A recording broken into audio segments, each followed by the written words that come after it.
The Power of Great Dreams. If you are in this race for riches, you should be encouraged by the following truth.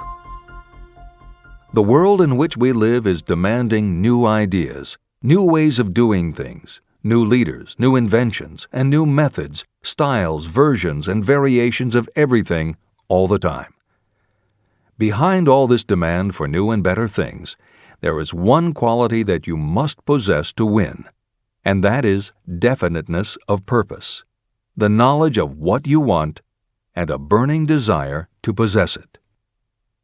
If you truly desire riches, remember that the real leaders of the world have always been people who harnessed and put into practical use the intangible, unseen forces of opportunity. Leaders are the people who convert those opportunities into cities, skyscrapers, factories, transportation, entertainment, and every form of convenience that makes things easier, faster, better, or just make life more pleasant.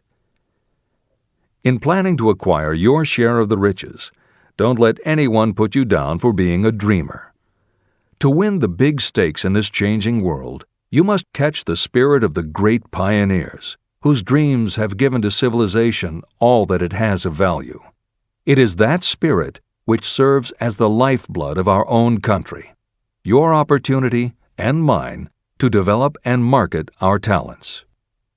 A burning desire to be and to do is the starting point from which the dreamer must take off.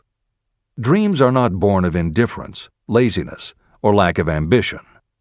If the thing you wish to do is right and you believe in it, go ahead and do it. Never mind what they say if you meet with temporary defeat. They do not know that every failure brings with it the seed of an equivalent success. Marconi dreamed of a system for sending sound from one place to another without the use of wires. It may interest you to know that Marconi's friends had him taken into custody and examined in a psychiatric hospital when he announced he had discovered a principle by which he could send messages through the air. Evidence that he did not dream in vain may be found in every radio and television set, cellular phone, communication satellite, and every other wireless device in the world. Fortunately, the dreamers of today fare better. Today, your world is filled with an abundance of opportunity that the dreamers of the past never knew. If you doubt this is true, if you are feeling crushed because of a recent failure, you are about to learn how your failure can be your most valuable asset. Almost everyone who succeeds in life gets off to a bad start and passes through many heartbreaking struggles before they arrive.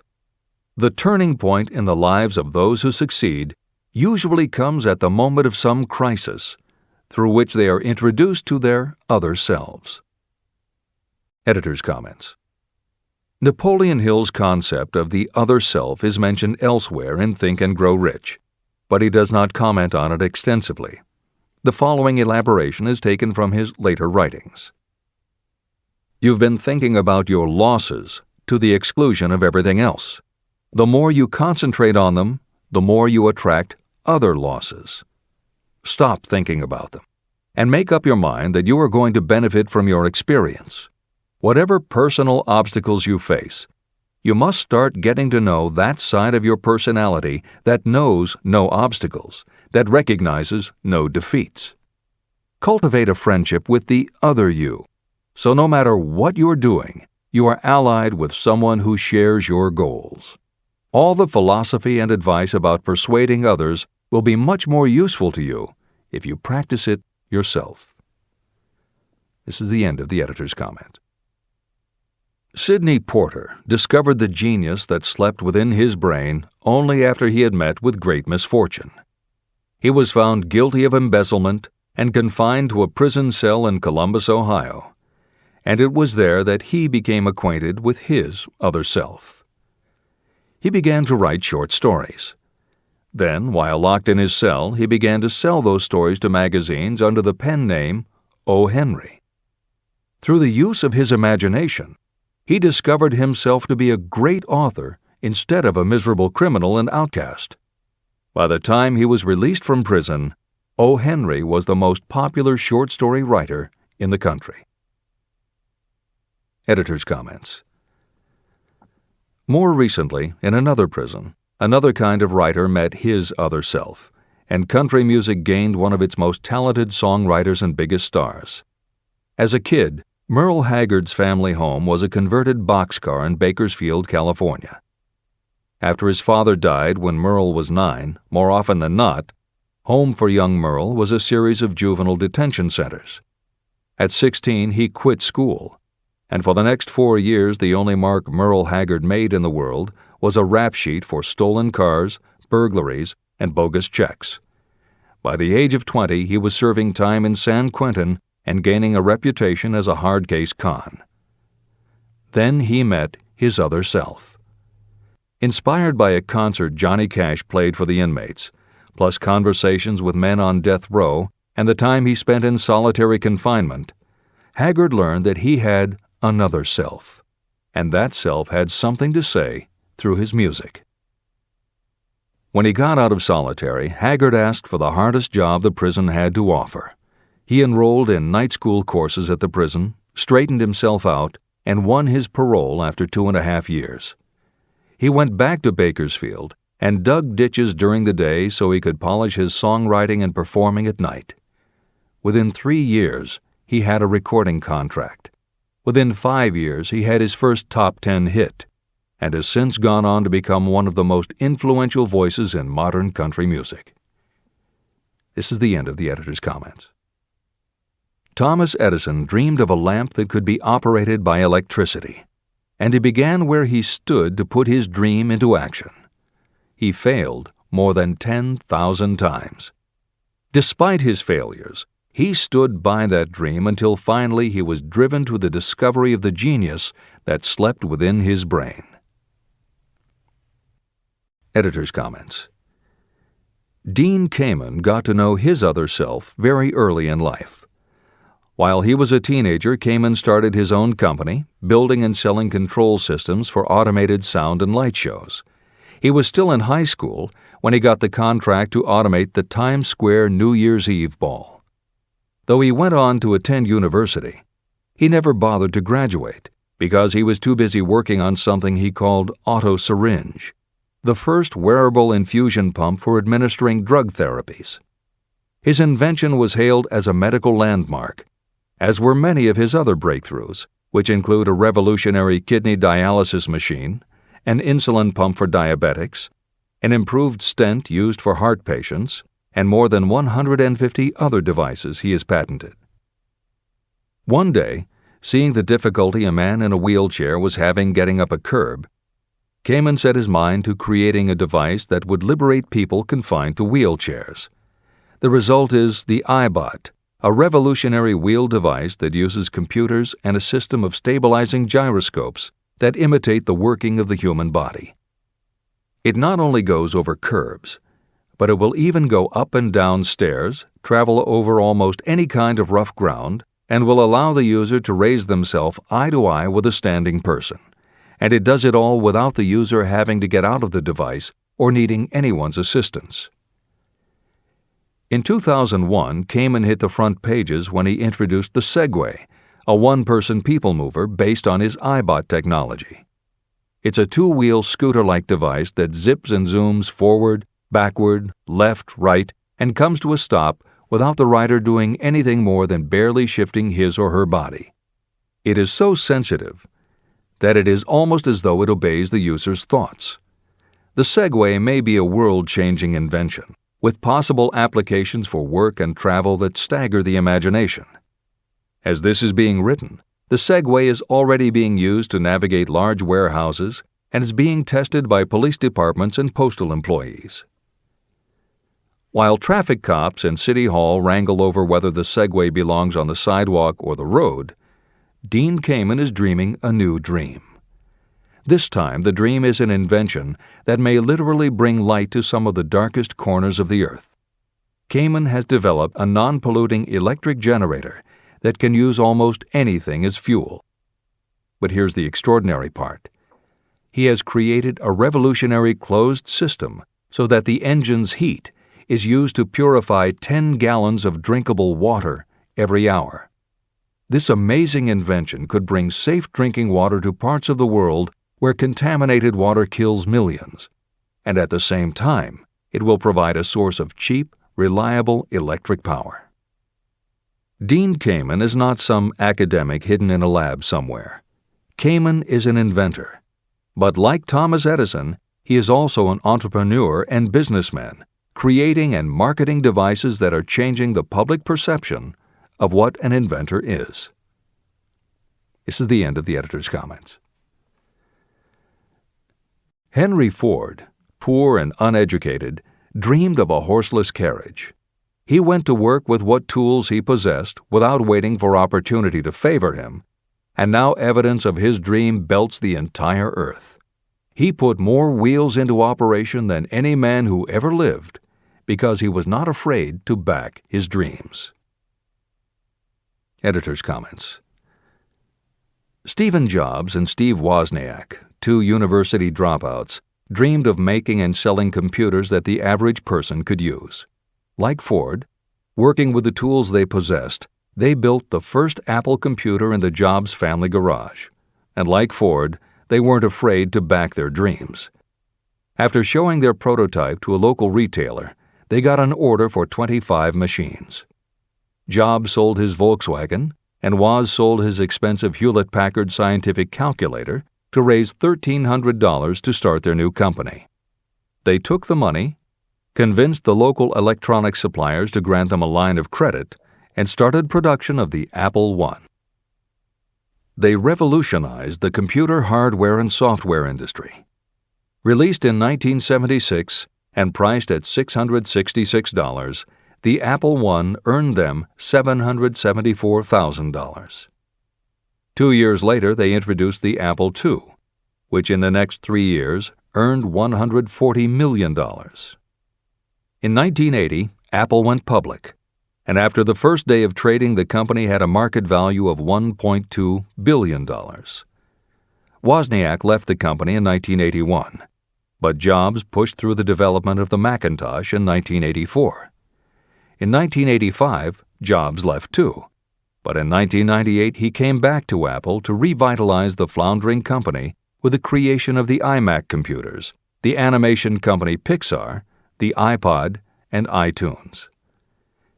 In presenting stories of contemporary successes, the editors have followed Hill's style of using real people to illustrate the principles of success. But Napoleon Hill was granted a rare privilege. Unlike anyone before or after, he had the opportunity to personally meet the most powerful and successful people and learn firsthand the dreams that inspired them, the obstacles that confronted them, and how they found the courage within themselves to overcome their failures.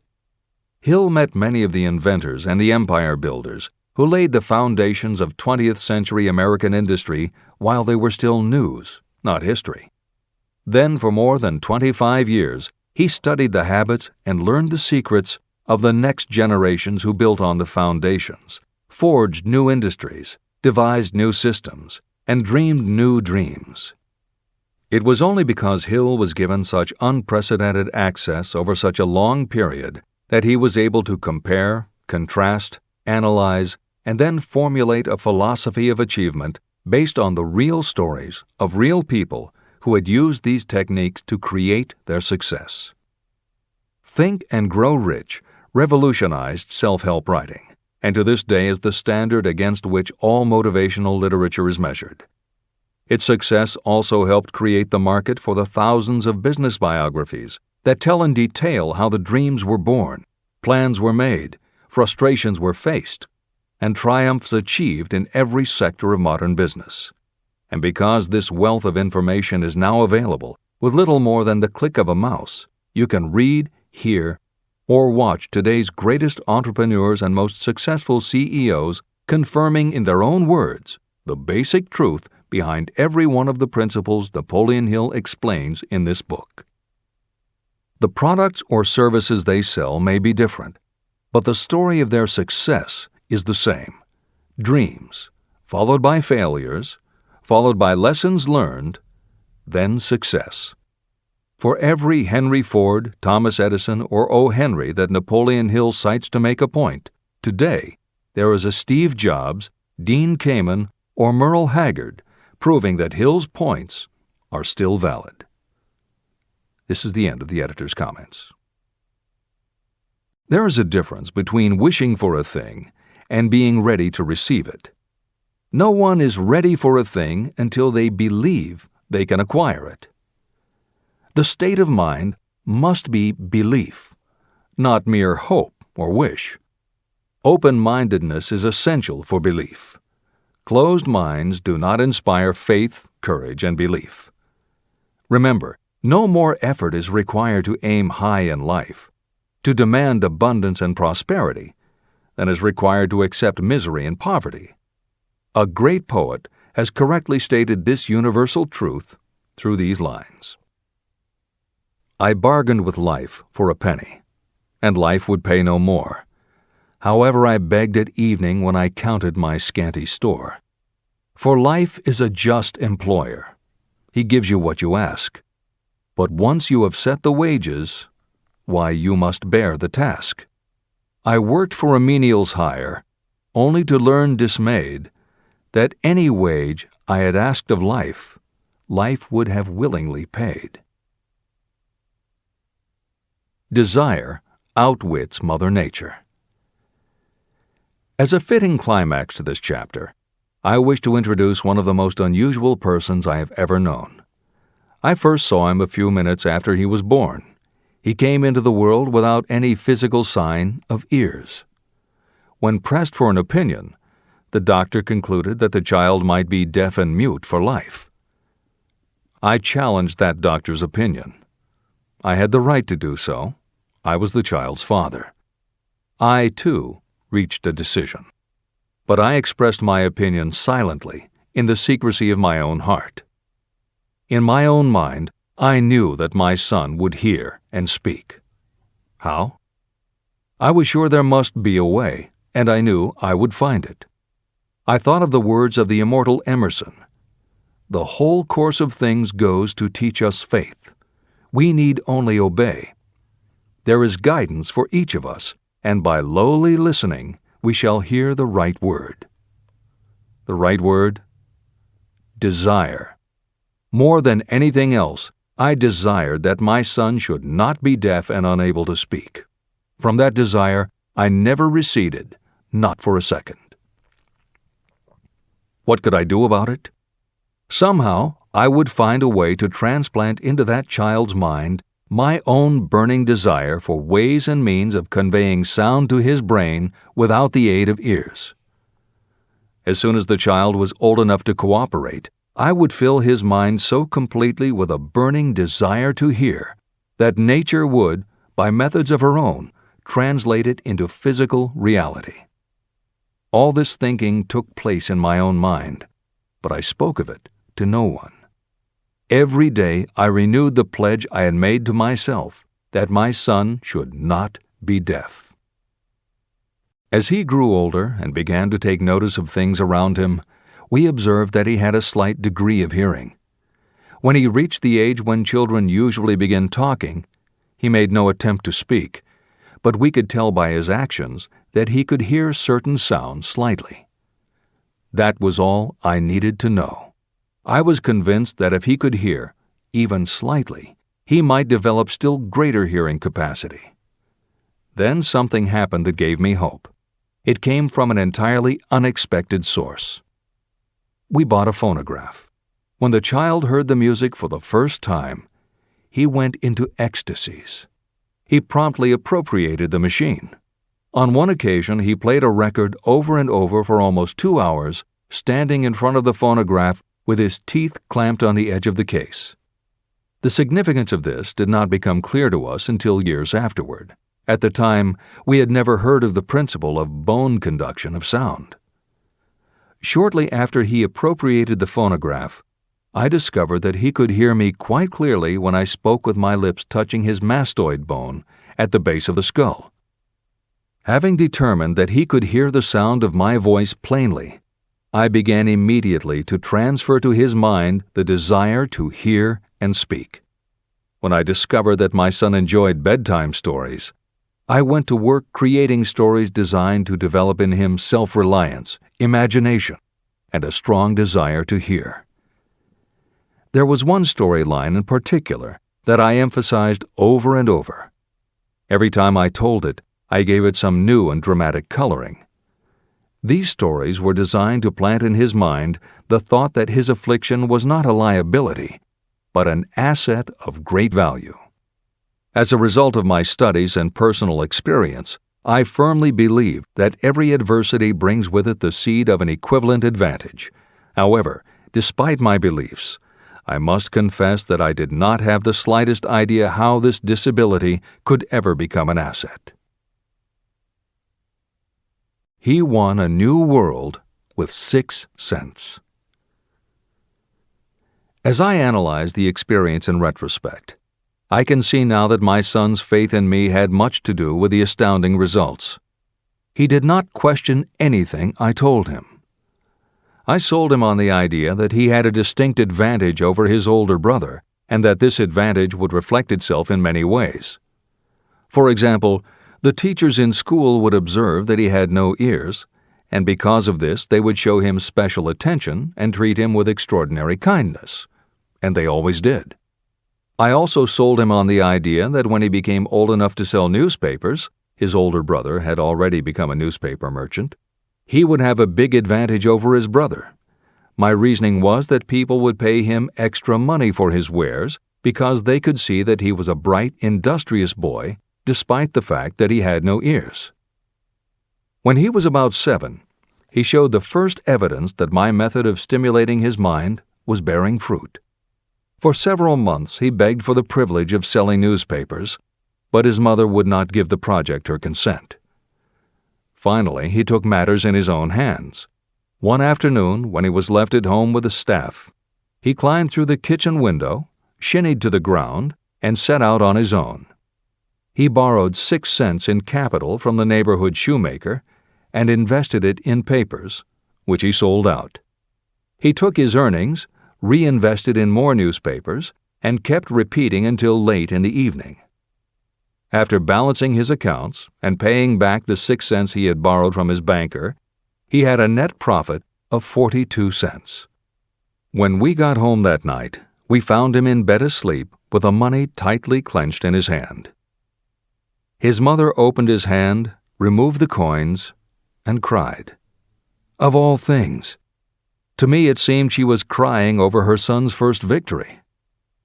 My reaction was the reverse. I laughed, for I knew that my endeavor to plant in my son's mind an attitude of faith in himself had been successful. His mother saw in his first business venture a little deaf boy who had gone out in the streets and risked his life to earn money. I saw a brave, ambitious, self-reliant little businessman whose stock in himself had been increased 100%. He had gone into business on his own initiative and had won. I was not only pleased, I was impressed. He had clearly demonstrated the first signs of a resourcefulness that would go with him all through life. The little deaf boy went through grade school, high school, and college without being able to hear his teachers, except when they shouted loudly at close range. He did not go to a school for the deaf, and we did not use sign language. We were determined that he should live like any other boy who could hear and speak. We stood by that decision, although it cost us many heated debates with school officials. While he was in high school, he tried an electronic hearing aid, but it was of no value to him. During his last week in college, something happened that marked the most important turning point of his life. Through what seemed to be mere chance, he came into possession of another electronic hearing device, which was sent to him on trial. He was slow about testing it, due to his disappointment with a similar device. Finally, he picked it up carelessly, placed it on his head, and hooked up the battery. Suddenly, as if by magic, his lifelong desire for normal hearing became a reality. For the first time in his life, he heard practically as well as any person with normal hearing. Overjoyed because of the changed world that had been brought to him, he rushed to the telephone, called his mother, and heard her voice perfectly. The next day, for the first time in his life, he plainly heard the voices of his professors in class.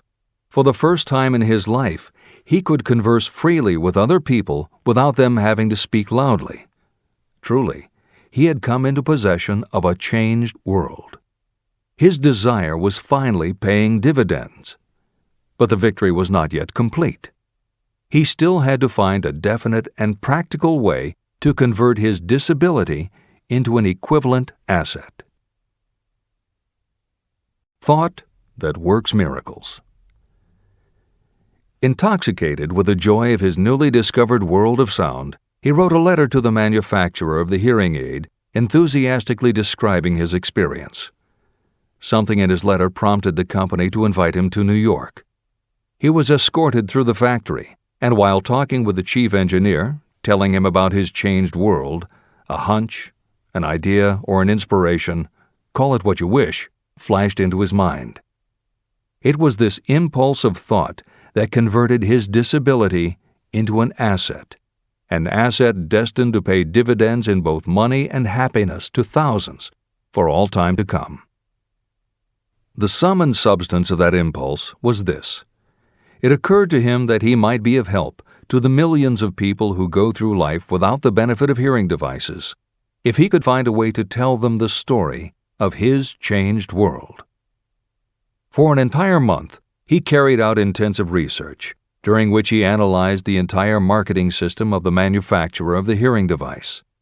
Then he created a plan for reaching out to other hearing-impaired people all over the world, to share with them his newly discovered changed world. When this was done, he put in writing a 2-year plan based upon his findings. When he presented the plan to the company, he was instantly given a position for the purpose of carrying out his ambition. Little did he dream when he went to work that he was destined to bring hope and practical relief to thousands of people who, without his help, would have been limited forever by deafness.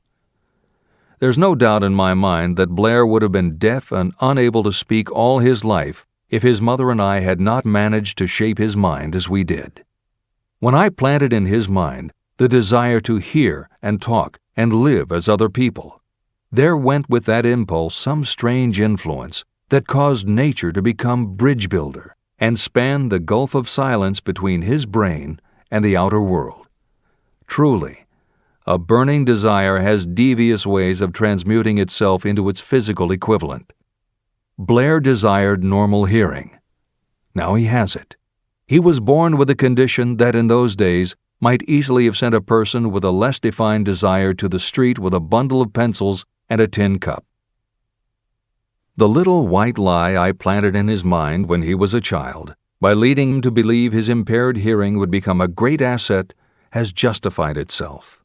I am convinced it is a fact that there is nothing, right or wrong, that belief plus burning desire cannot make real. These qualities are free to everyone. Editor's comments. As Napoleon Hill was finishing this chapter on desire, it was reported that the famed opera singer Madame Schumann-Heink had died. A passage in her obituary struck Hill as being so appropriate to the subject of this chapter that he was moved to comment as follows. End of editor's comment. One short paragraph in the newspaper story about the famed opera singer Madame Schumann-Heink gives the clue to this unusual woman's stupendous success. I quote the paragraph because the clue it contains is none other than desire. Early in her career, Madame Schumann-Heink visited the director of the Vienna Court Opera to have him test her voice, but he did not test it. After taking one look at the awkward and poorly dressed girl, he exclaimed, none too gently, "With such a face, and with no personality at all, how can you ever expect to succeed in opera? My good child, give up the idea. Buy a sewing machine and go to work. You can never be a singer." Never is a long time. The director of the Vienna Court Opera may have known much about the technique of singing, but he knew little about the power of desire when it assumes the proportion of an obsession. If he had known more of that power, he would not have made the mistake of condemning genius without giving it an opportunity. Editor's comments. Although few readers of this edition will be familiar with Madame Schumann-Heink, every reader knows a half-dozen similar stories. It is true for every generation and every kind of music. At some time, even the biggest stars were failures. At some time, someone told them they weren't good enough. But every one of those times that they failed, their desire was bigger than their failure. That is why you know their stories. And it's also why you've never heard about the thousands of other performers who were also told they weren't good enough. The ones you've never heard of are the ones whose desire wasn't big enough. They are the ones who believed that failure was defeat. This is the end of the editor's comment. Several years ago, one of my business associates became ill. He became worse as time went on, and finally was taken to the hospital for an operation. The doctor warned me that there was little, if any, chance of my ever seeing him alive again. But that was the doctor's opinion. It was not the opinion of the patient.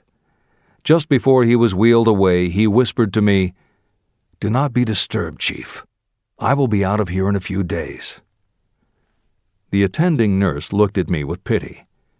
But the patient did come through safely. After it was all over, his physician said, "Nothing but his own desire to live saved him. He never would have pulled through if he had not refused to accept the possibility of death." Editor's comments. By the 1980s, the phenomenon that Napoleon Hill wrote about in the preceding paragraph was embraced by a growing segment of the population. Among the adherents were numerous medical professionals who incorporated the concept under the term the body-mind connection. And by the turn of the 21st century, the belief that the mind can manifest physical changes in the body had become a part of mainstream medical practice. In Chapter 5, Autosuggestion, you will find further comment on the medical aspects of having a burning desire. This is the end of the editor's comment.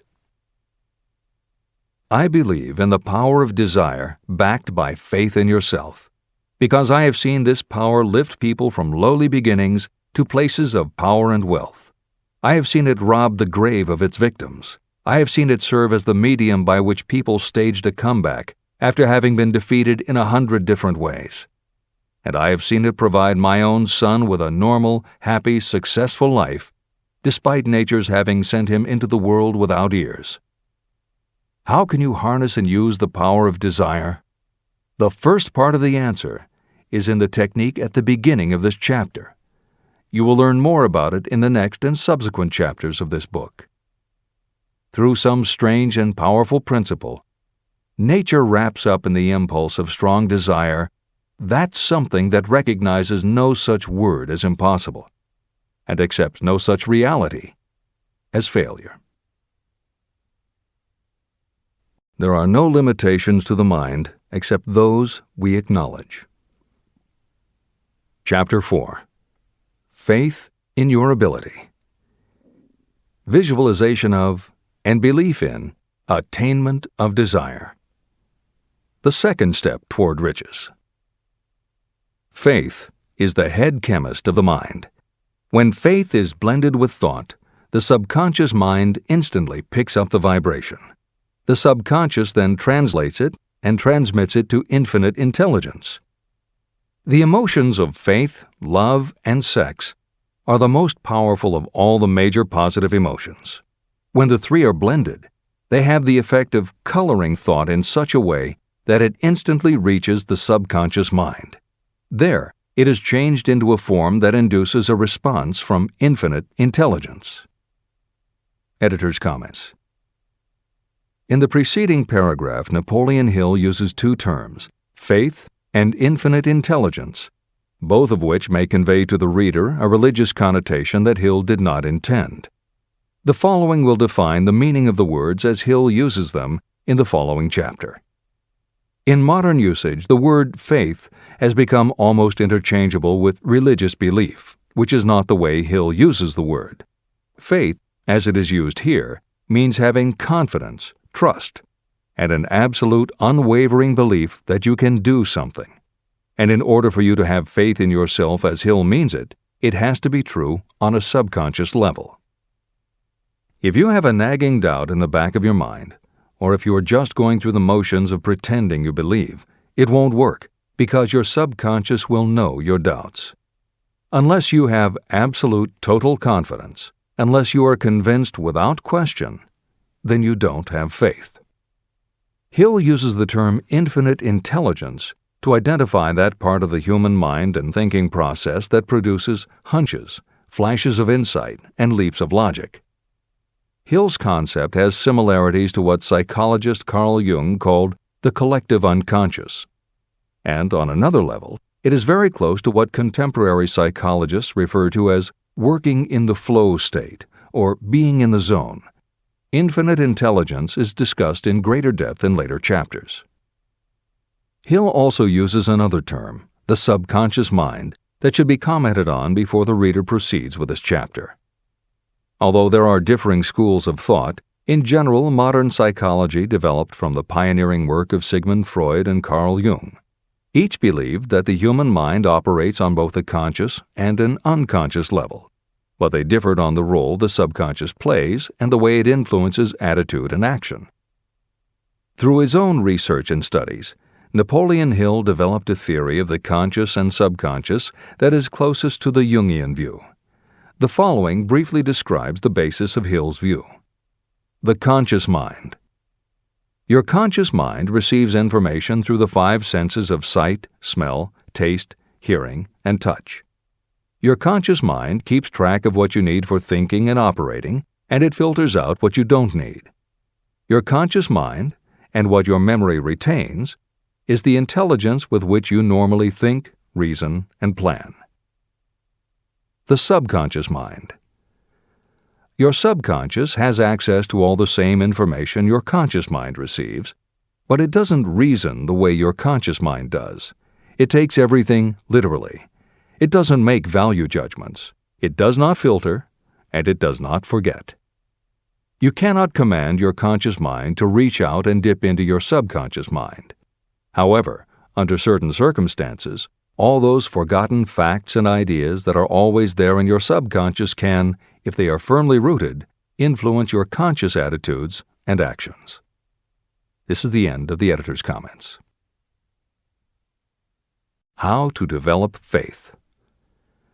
The following statement is very important in understanding the importance of autosuggestion in the transmutation of desire into its physical or monetary equivalent, namely, faith is a state of mind that may be induced or created by affirmation or repeated instructions to the subconscious mind through the principle of autosuggestion. The repetition of affirmations is like giving orders to your subconscious mind, and it is the only known method of voluntary development of the emotion of faith, absolute belief that you can do something. As an illustration, consider why you are reading this book. You want to acquire the ability to transmute the intangible thought impulse of desire into its physical counterpart, money. By following the instructions laid down in the later chapters on autosuggestion and the subconscious mind, you will learn techniques to convince your subconscious mind that you believe you will receive that for which you ask. Your subconscious will act upon that belief and pass it back to you in the form of faith, followed by definite plans for procuring that which you desire. Faith in yourself and your abilities is a state of mind that you will be able to develop at will after you have mastered the 13 principles in this book. This is true because faith is a state of mind that will develop naturally within you when you use and apply these principles. The emotions, or the feeling portion of thoughts, are what give your thoughts vitality, life, and action. The emotions of faith, love, and sex, when mixed with any thought impulse, give it even greater action. All thoughts that have been emotionalized, given feeling, and mixed with faith, absolute belief in your ability, begin immediately to translate themselves into their physical equivalent or counterpart. However, this is not only true of thought impulses that have been mixed with faith, but it is true with any emotion, including negative emotions. What this means is that the subconscious mind will translate into its physical equivalent a thought impulse of a negative or destructive nature just as readily as it will act upon thought impulses of a positive or constructive nature. The following statement made by a noted criminologist illustrates the point. When men first come into contact with crime, they abhor it. If they remain in contact with crime for a time, they become accustomed to it and endure it. If they remain in contact with it long enough, they finally embrace it and become influenced by it. This is the equivalent of saying that a negative impulse of thought that is repeatedly passed on to the subconscious mind often enough is finally accepted and acted upon by the subconscious mind. The subconscious then proceeds to translate that impulse into its physical equivalent by the most practical procedure available. This also accounts for the strange phenomenon that so many millions of people experience, referred to as bad luck. There are millions of people who believe themselves doomed to poverty and failure because of some strange force they call bad luck, over which they believe they have no control. But the truth is that they are the creators of their own misfortunes, because this negative belief in bad luck is picked up by the subconscious mind and translated into its physical equivalent. Your belief, or faith, is the element that will determine the action of your subconscious mind. Once again, let me stress that you will benefit by passing on to your subconscious mind any desire that you wish translated into its physical or monetary equivalent in a state of expectancy or belief that the transmutation will actually take place. The subconscious mind will transmute into its physical equivalent, by the most direct and practical way available, any order that is given to it in a state of belief or faith that the order will be carried out. At this point, it should also be noted that because of the way that the subconscious operates, there is nothing to stop you from deceiving your subconscious mind when giving it instructions through autosuggestion. That is what I did when I deceived my son's subconscious mind.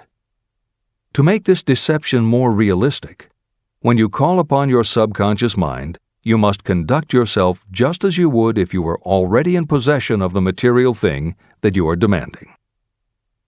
Editor's comments.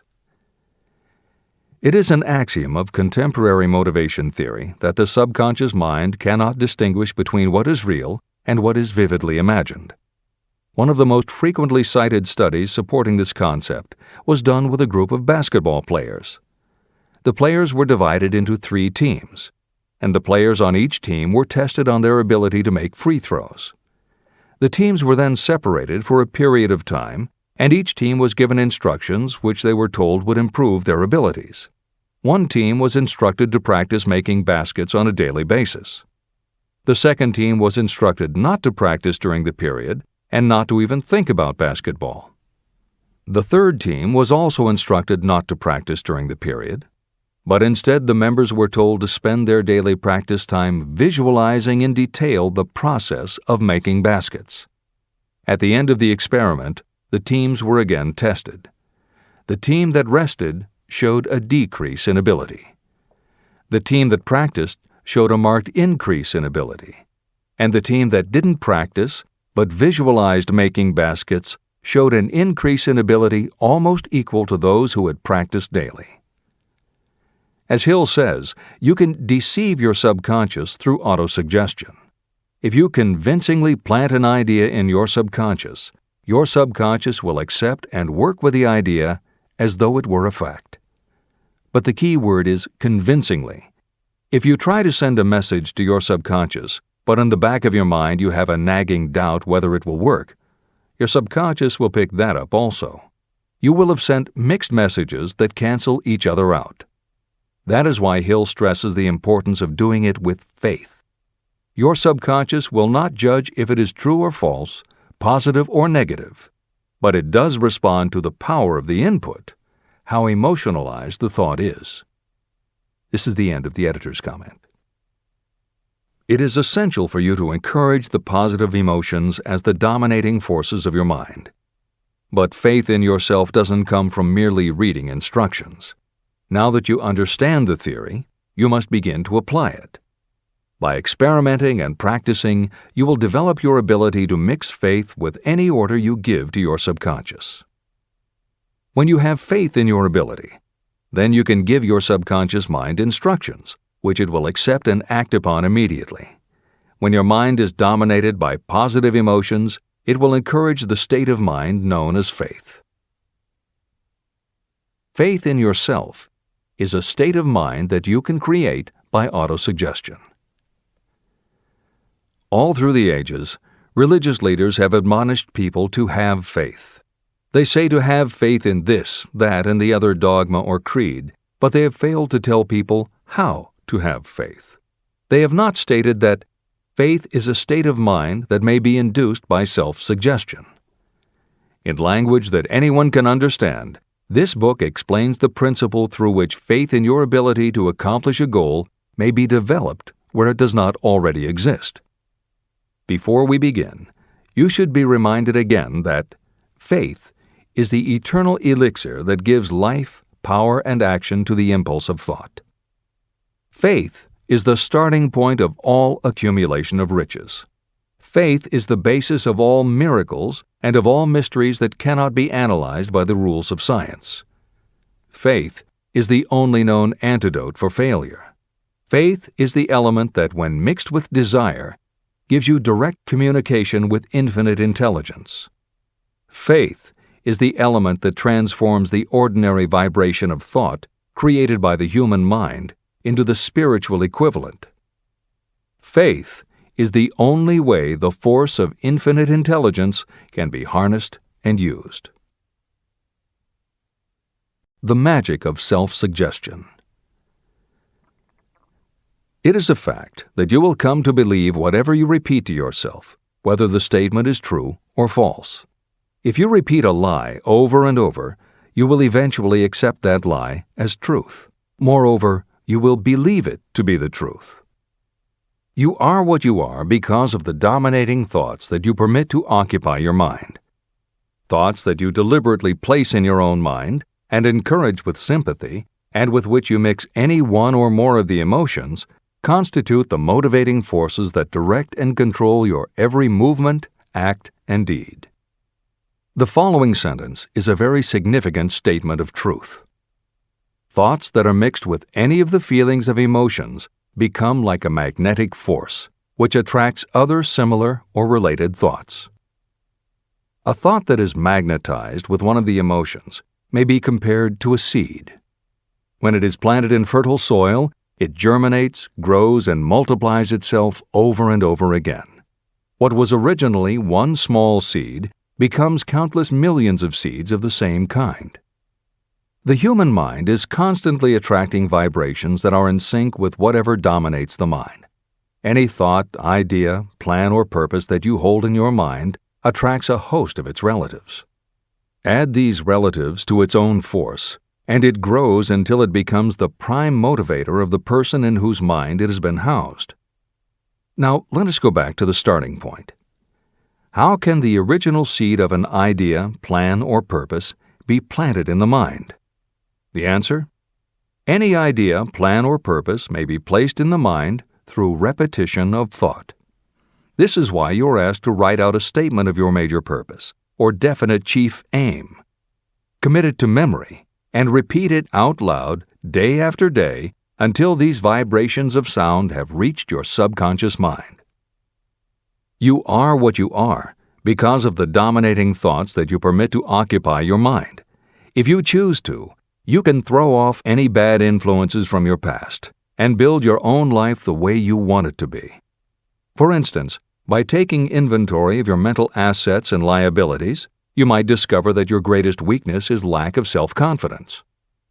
This can be overcome and translated into courage through the principle of autosuggestion. You can do this by writing out a set of simply stated positive thought impulses, memorizing them, and repeating them until they become a part of the working equipment of your subconscious mind. The following is an example for someone whose definite purpose is to overcome a lack of self-confidence. Self-confidence formula. 1. I know that I have the ability to achieve the object of my definite purpose in life. Therefore, I demand of myself persistent, continuous action toward its attainment, and I here and now promise to render such action. 2. I realize the dominating thoughts of my mind will eventually reproduce themselves in outward physical action and gradually transform themselves into physical reality. Therefore, I will concentrate my thoughts for 30 minutes each day, visualizing the person I intend to become. In this way, I will create in my mind a clear mental picture. 3. I know, through the principle of autosuggestion, that any desire I persistently hold in my mind will eventually find some practical means of attaining my objective. Therefore, I will devote 10 minutes daily to demanding of myself the development of self-confidence. 4. I have clearly written down a description of my definite chief aim in life, and I will never stop trying until I have developed sufficient self-confidence for its attainment. 5. I fully realize that no wealth or position can last unless it is built upon truth and justice. Therefore, I will engage in no transaction that does not benefit all whom it affects. I will succeed by attracting to myself the forces I wish to use and the cooperation of others. I will persuade others to help me because of my willingness to help others. I will eliminate hatred, envy, jealousy, selfishness, and cynicism by developing love for all humanity, because I know that a negative attitude toward others can never bring me success.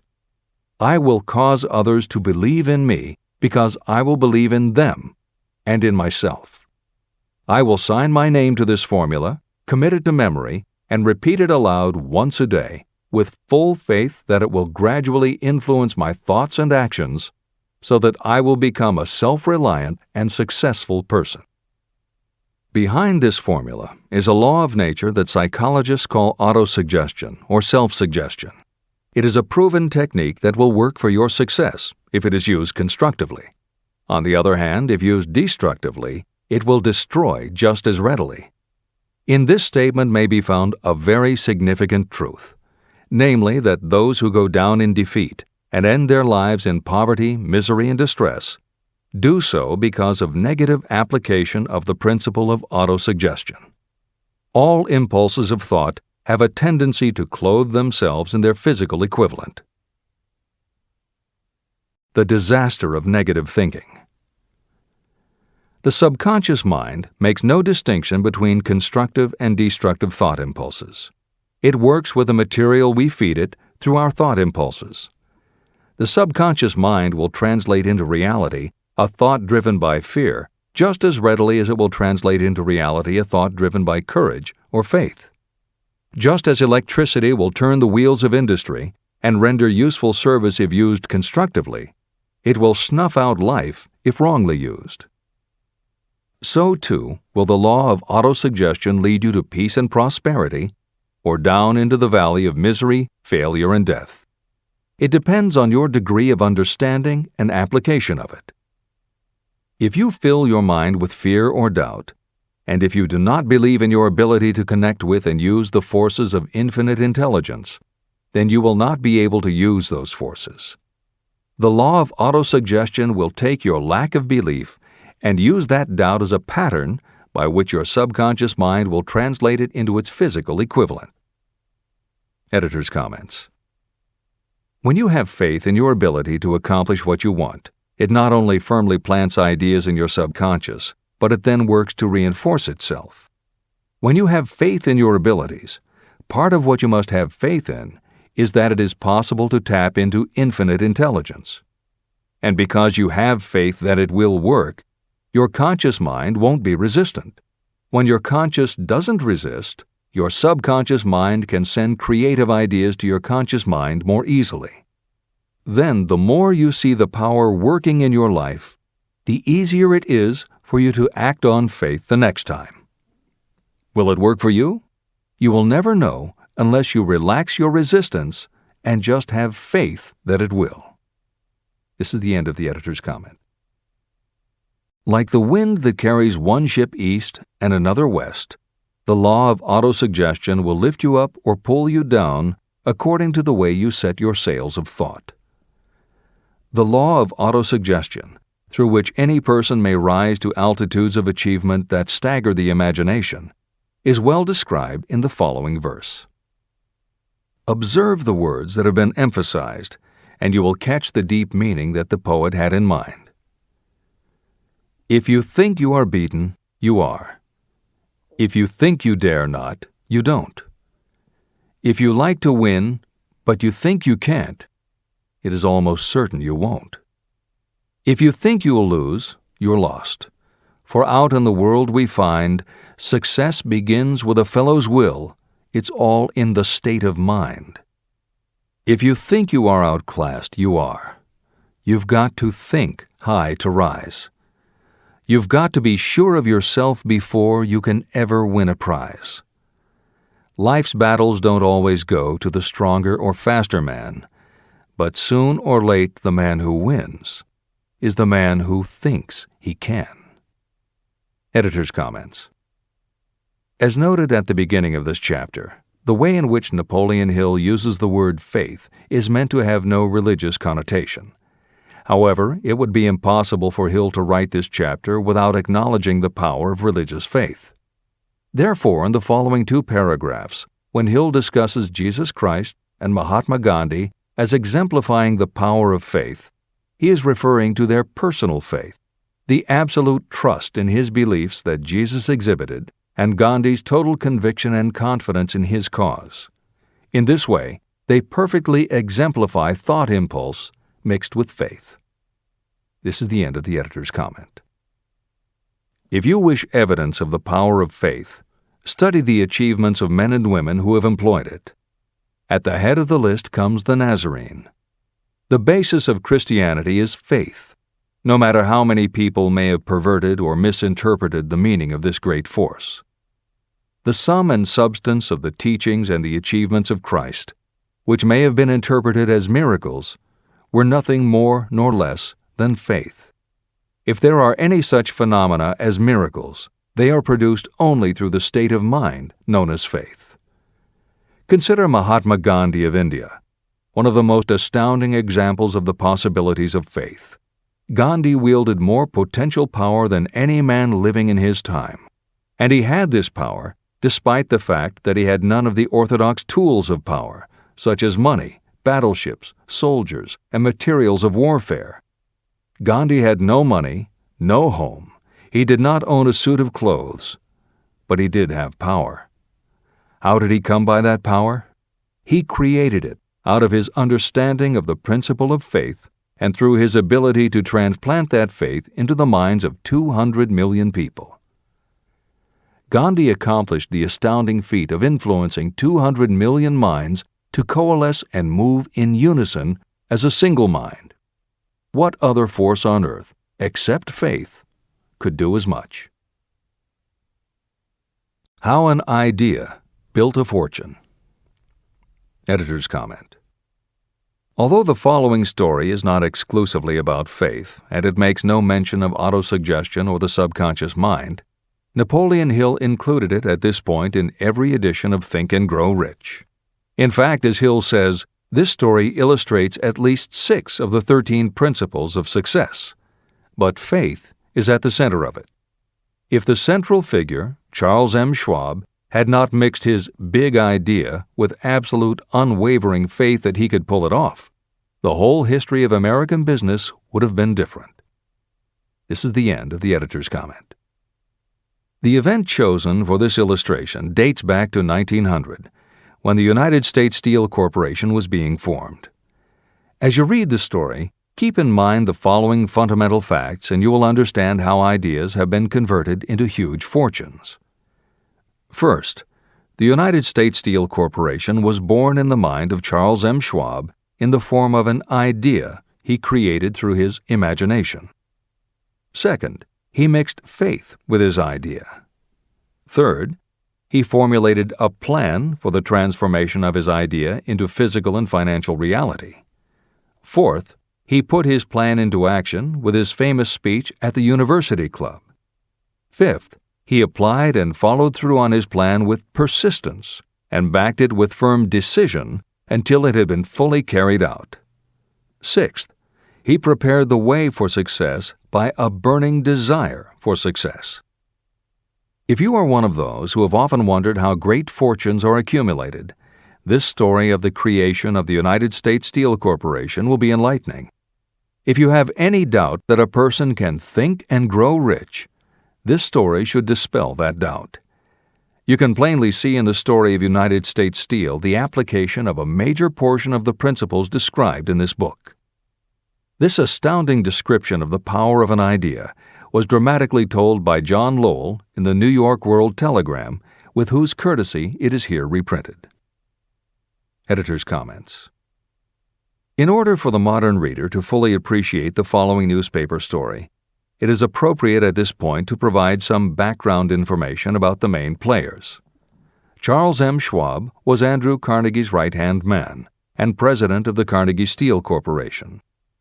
Andrew Carnegie was a wealthy and powerful steel baron whose company controlled 25% of the iron and steel production in America.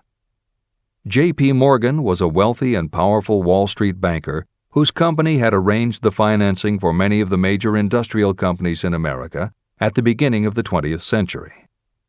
All the reader needs to know about the other men mentioned in the story is that at the beginning of the 20th century, finance, business, and industry were dominated by a few hundred men, most of whom had amassed great fortunes through some connection with the railroads that had opened the country. These people were well known to readers of the New York World Telegram because of their financial influence.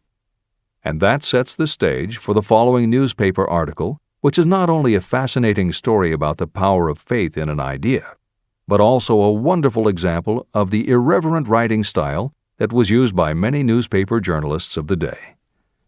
This is the end of the editor's comment. A pretty after-dinner speech for $1 billion.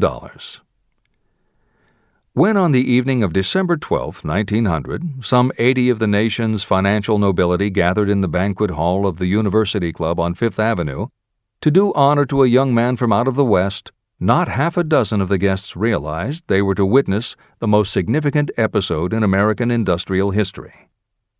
J. Edward Simmons and Charles Stewart Smith, their hearts full of gratitude for the lavish hospitality bestowed on them by Charles M. Schwab during a recent visit to Pittsburgh, had arranged the dinner to introduce the 38-year-old steel man to Eastern banking society. But they didn't expect him to stampede the convention. They warned him, in fact, that the bosoms within New York's stuffed shirts would not be responsive to oratory, and that if he didn't want to bore the Stillmans and Harrimans and Vanderbilts, he had better limit himself to 15 or 20 minutes of polite vaporings and let it go at that. Even John Pierpont Morgan, sitting on the right hand of Schwab as became his imperial dignity, intended to grace the banquet table with his presence only briefly, and so far as the press and public were concerned, the whole affair was of so little moment that no mention of it found its way into print the next day. So the two hosts and their distinguished guests ate their way through the usual 7 or 8 courses. There was little conversation, and what there was of it was restrained. Few of the bankers and brokers had met Schwab, whose career had flowered along the banks of the Monongahela, and none knew him well. But before the evening was over, they, and with them Money Master Morgan, were to be swept off their feet, and $1 billion baby, the United States Steel Corporation, was to be conceived. It is perhaps unfortunate for the sake of history that no record of Charlie Schwab's speech at the dinner ever was made. It is probable, however, that it was a homely speech, somewhat ungrammatical, for the niceties of language never bothered Schwab, full of epigram and threaded with wit. But aside from that, it had a galvanic force and effect upon the $5 billion of estimated capital that was represented by the diners. After it was over, and the gathering was still under its spell, although Schwab had talked for 90 minutes, Morgan led the orator to a recessed window where, dangling their legs from the high, uncomfortable seat, they talked for an hour more. The magic of the Schwab personality had been turned on full force, but what was more important and lasting was the full-fledged, clear-cut program he laid down for the aggrandizement of steel.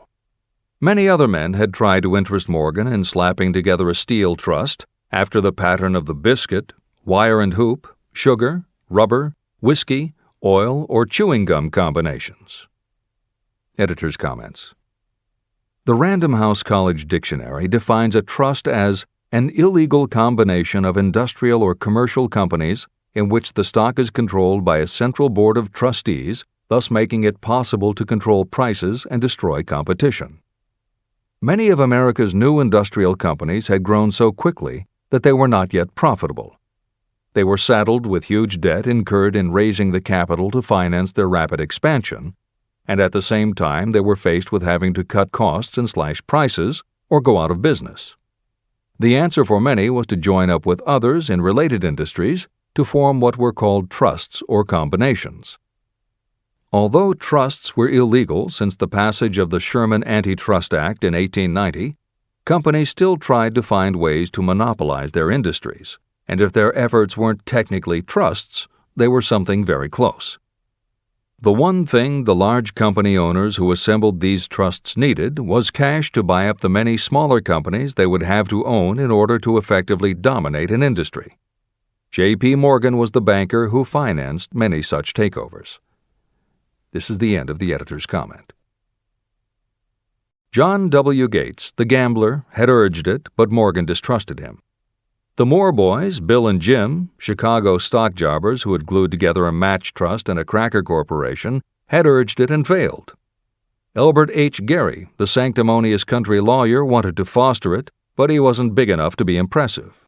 Until Schwab's eloquence took J.P. Morgan to the heights from which he could visualize the solid results of the most daring financial undertaking ever conceived, the project was regarded as a delirious dream of easy money crackpots. The financial magnetism that began a generation ago to attract thousands of small and sometimes inefficiently managed companies into large and competition-crushing combinations had become operative in the steel world through the devices of that jovial business pirate, John W. Gates. Gates already had formed the American Steel and Wire Company out of a chain of small concerns, and together with Morgan had created the Federal Steel Company. But by the side of Andrew Carnegie's gigantic vertical trust, a trust owned and operated by 53 partners, those other combinations were picayune. They might combine to their heart's content, but the whole lot of them couldn't make a dent in the Carnegie organization, and Morgan knew it. The eccentric old Scot knew it, too. Editor's comments. Andrew Carnegie was born in Scotland and came to America when he was just a boy. He made his first move to join the elite group of American tycoons when he quit his job as a bobbin boy in a cotton mill, earning $1.20 a week, and got a job as a telegraph messenger boy. He soon taught himself to operate a telegraph key, which got him hired as personal telegrapher and secretary to the head of the Pennsylvania Railroad. It wasn't long before he'd worked his way up the ranks to superintendent of the Pittsburgh division, which in turn put him in a position to become an early investor in the Pullman Company, which became the leading manufacturer of railway cars. Carnegie's investment in Pullman and some successful real estate ventures gave him the capital to go into business for himself. At the end of the Civil War, Carnegie left railroading and started a company that built iron bridges for railroad companies. From building iron bridges, it was a short step to starting his own steel mill, which led him to acquire control of other steel mills, then his own coal fields to supply his smelters, then his own ore boats and rail lines to haul the ore and coal. Because of Carnegie's vertical integration and his use of the most up-to-date manufacturing methods, he was able to sell top-grade steel at the lowest price. He managed to drop the price of steel from $140 a ton to $20 a ton. By 1899, the Carnegie Steel Company controlled about 25% of the iron and steel production in America. The smaller steel manufacturers couldn't compete with Carnegie, so they went to J.P. Morgan for help. He arranged for the financing, and a wide-ranging alliance was put together of companies that were in the business of manufacturing products made from steel. Part of the deal was that they would not buy steel from Carnegie. Andrew Carnegie was not about to be put out of business by a collection of small companies. He announced that he would buy or build his own manufacturing companies to produce finished goods made of steel. This is the end of the editor's comments, and the New York World Telegram story continues. From the magnificent heights of Skibo Castle he had viewed, first with amusement and then with resentment, the attempts of Morgan's smaller companies to cut into his business. When the attempts became too bold, Carnegie's temper was translated into anger and retaliation. He decided to duplicate every mill owned by his rivals. Hitherto, he hadn't been interested in wire, pipe, hoops, or sheet. Instead, he was content to sell such companies the raw steel and let them work it into whatever shape they wanted. Now, with Schwab as his chief and able lieutenant, he planned to drive his enemies to the wall.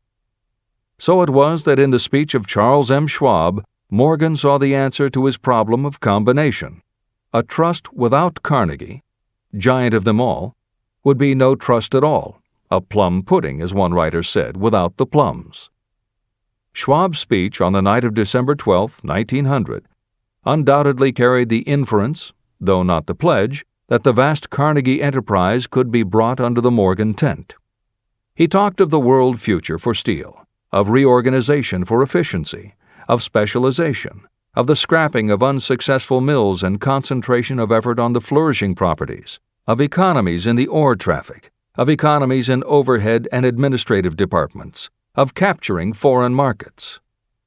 More than that, he told the buccaneers among them wherein lay the errors of their customary piracy. Their purposes, he inferred, had been to create monopolies, raise prices, and pay themselves fat dividends out of privilege. Schwab condemned the system in his heartiest manner. The short-sightedness of such a policy, he told his hearers, lay in the fact that it restricted the market in an era when everything cried for expansion. By cheapening the cost of steel, he argued, an ever-expanding market would be created. More uses for steel would be devised, and a goodly portion of the world trade could be captured. Actually, though he did not know it, Schwab was an apostle of modern mass production. Editor's comments. For J.P. Morgan, all of Schwab's talk about economies of scale and expanding markets meant only one thing. Until that night, it was assumed that Andrew Carnegie would continue building his own manufacturing companies to compete with the steel trusts that Morgan had helped put together. Morgan knew that for Carnegie to do so would require an enormous amount of capital, and Morgan also knew that Carnegie had always been strongly against raising money by selling stock in his company. What Schwab seemed to be implying was that rather than going to Wall Street for the money needed to fight the trusts, Carnegie might be interested in selling his business. This is the end of the editor's comment.